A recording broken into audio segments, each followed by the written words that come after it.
Hello everyone, welcome to the quarantine classes.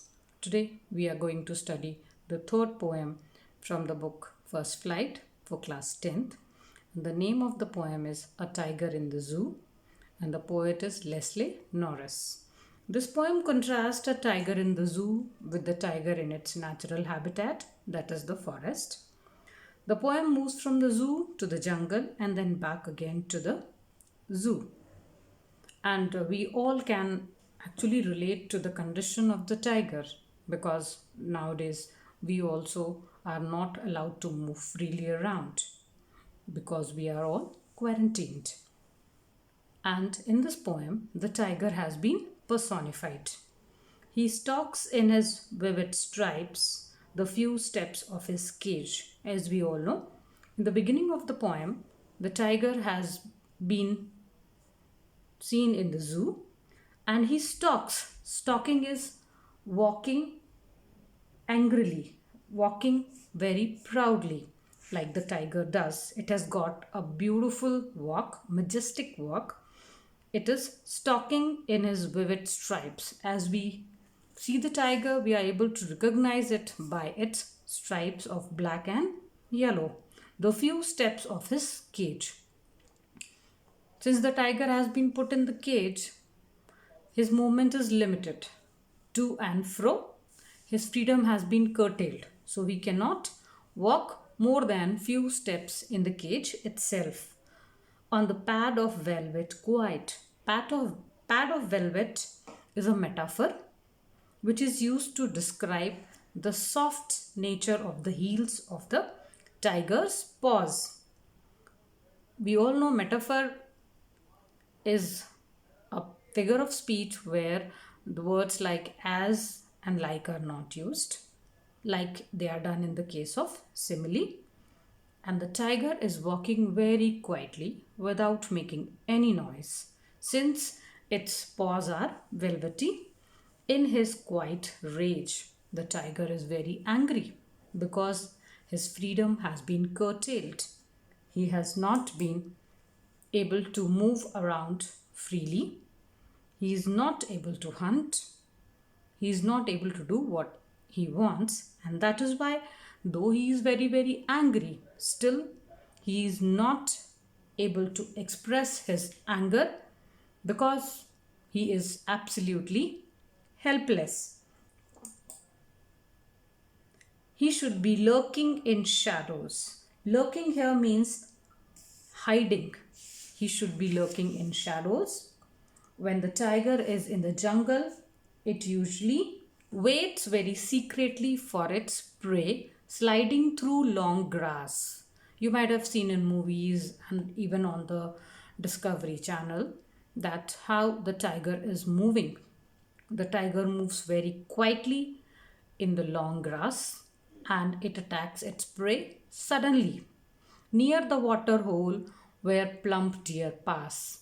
And we all know that all the animals come to drink water near the water hole, and the tiger very quietly waits for its prey. And as soon as the prey comes, it suddenly charges upon it and kills it. And the tiger knows very well that some animal or other, especially here plump deer is mentioned. Plump means very fat and well grown deer. That deer would come to drink water and he can charge on it and satisfy his hunger. So we can see that the second para has been put in a setting of the jungle where the tiger is absolutely free. He should be snarling around houses. Again, in the third para, also, we can see that the tiger has been described in its natural habitat. He should be snarling around houses at the edge, jungle's edge. So, there are many villages on the edge of the jungle, adjoining the jungle where the tiger lives. Normally, during the night, the tiger may go near the houses in the village and it would be snarling. Snarling is making noise. so that the people are usually afraid of it. The growling noise that is made by the tiger at the jungle's edge, bearing his white fang. Fang here means teeth. When it is growling, it usually shows its white teeth and its claws, terrorizing the village. Terrorizing the village here means actually it terrorizes or it makes the people afraid of itself whenever it shows its teeth and its claws. So here we can see that the tiger is not actually harming the people. It only wants to terrorize them. It only wants to create fear so that people shouldn't come near it. But he is locked in a concrete cell. We can see in the fourth para that whatever we have studied in the second and third para cannot be true because he is locked in a concrete cell. The tiger has been put in a big cell or a big cage, his strength behind bars.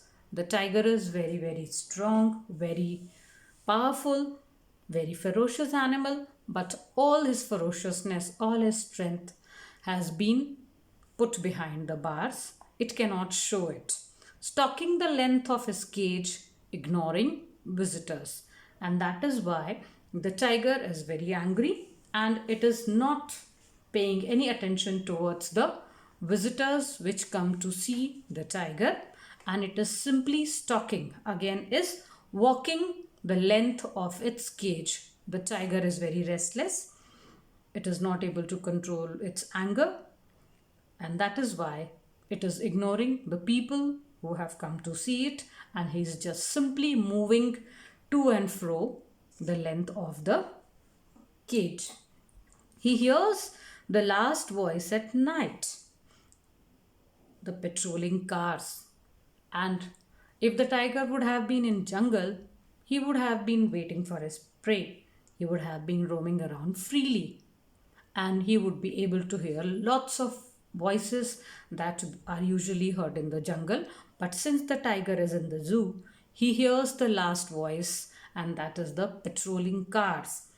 The patrol party, it comes there, and only that sound is being heard by the tiger. That is the last sound that he hears before everything becomes silent, and stares with his brilliant eyes at the brilliant stars. And since the tiger is helpless, it very quietly keeps on staring at the stars which are free in the open sky. They are shining very, very freely, and the tiger is very sad when it is looking at the stars because it does remember when he was free and he could watch those stars very freely living in the jungle.